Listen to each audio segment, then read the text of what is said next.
So exercise 5 is giving you the common name for an ether, and it's asking you to draw the ether. And always, as usual, start with the backbone. The backbone for the common names of ethers is always ether. And that means that you have an oxygen, and on each side it's going to be bonded to a carbon. What carbon? Well, or what type of carbon chain? That's where you look to the branches.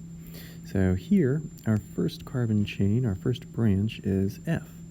That means there are going to be 2 carbons on that, and it is named as a branch. That's just part of the way of giving the common name for an ether. So the YL there is telling you it's a branch.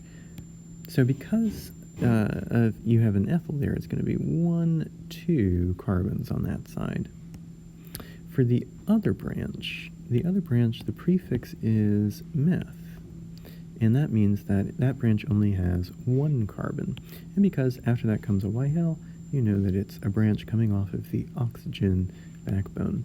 So here, just 1 carbon, and there it is. Ethyl, methyl, ether. Next we have cyclopropyl ethyl ether. So start with the backbone as usual. The backbone in ethers is just an oxygen atom. It's always called ether.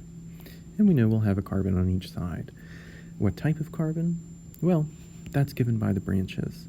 Now, in this branch, you see the word cyclo, so we know we're going to go in a ring. After that, you see the prefix prop. Prop means you have 3 carbons. So what does a 3-carbon ring look like? It looks like a triangle. And you know this is going to be a branch off of the backbone because it has that YL. So we're going to have a 3-carbon triangle attached to our backbone. That's cyclopropyl. How about ethyl? Well, the prefix for ethyl is F, and so we'll have 2 carbons there, and we know it's a branch. We've got the YL, a branch coming off of that oxygen. So 1, 2, there's our ethyl. That is cyclopropyl ethyl ether right there.